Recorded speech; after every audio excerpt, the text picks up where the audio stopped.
I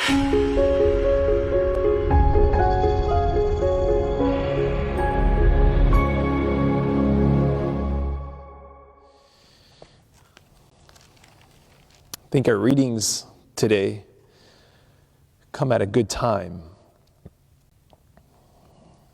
Our psalm today is kind of the famous and iconic Psalm 23. We hear the psalmist cry out saying that he's in the valley of the shadow of death.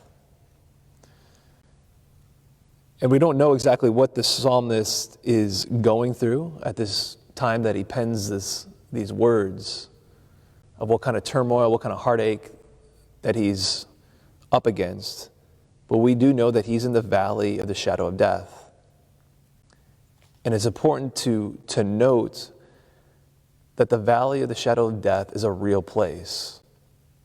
That is something that David here, as he pens this, is going through, and he feels it, and he feels as if he's in the valley of the shadow of death. I think sometimes we can be tempted to sugarcoat things. Maybe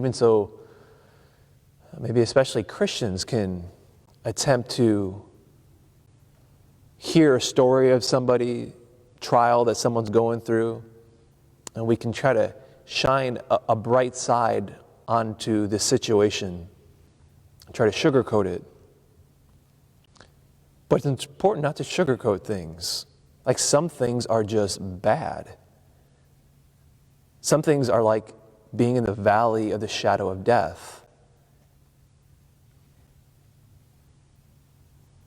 And it's interesting with our reading today, our first reading, this long, beautiful account from the prophet Daniel, as we're in the 13th chapter of this story of Susanna, of how quickly things can change.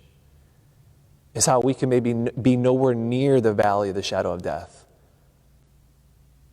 Susanna is just walking in the privacy of her backyard in a beautiful garden of her husband Joachim. And then, as the hot day, she decides to go for a swim. And then two guys come, essentially attempting to rape her. She shouts them away. And they plot up a scheme to cover their tracks, and so is to ultimately accuse her, to say, well, she screamed because we came and found her lying with another man.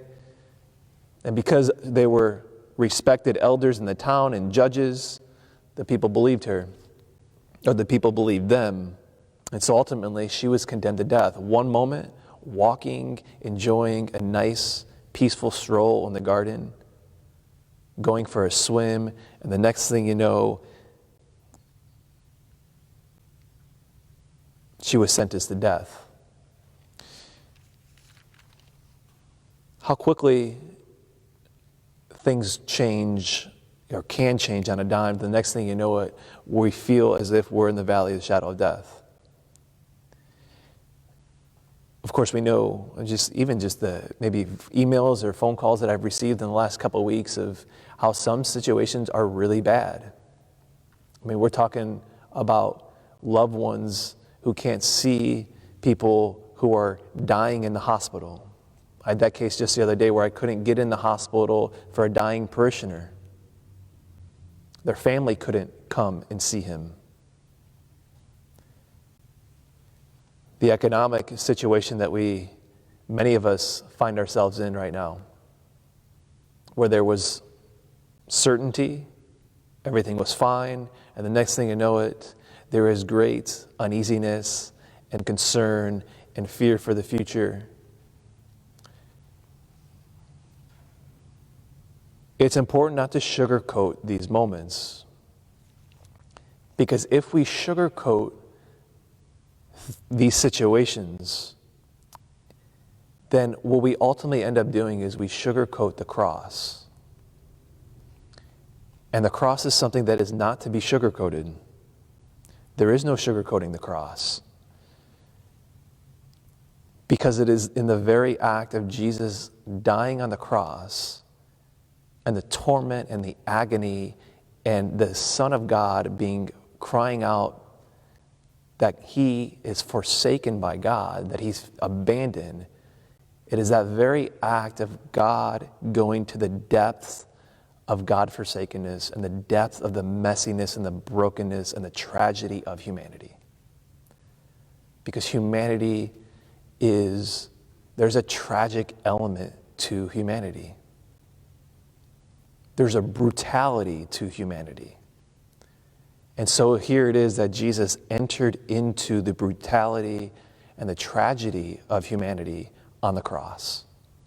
And it's because of that, the psalmist, as he's walking through the valley of the shadow of death, he can then say, I fear no evil. Why? Because you are at my side, and your rod and your staff give me courage. It's not sugar-coated. The valley of the shadow of death is not sugar-coated here, but he has enough to know that his rod and staff go before him to continue to guide him, that he can keep going, that he can forge ahead. Because what's the other option? The other option is just to lay over and give up and die. Of these situations that we may find ourselves in, and now all of a sudden we are in the valley of the shadow of death in the face of whatever trials or tribulations are in front of us. Yeah, is an option to lay over and just give up and bemoan, and some people do that. But here it is an awakening to Psalm 23, is to say, the cross is victory. It's redemptive. And so might I encourage us today to, as we hear this very timely Psalm 23, to spend time today reading and praying and allowing these words of Psalm 23 just to wash over us.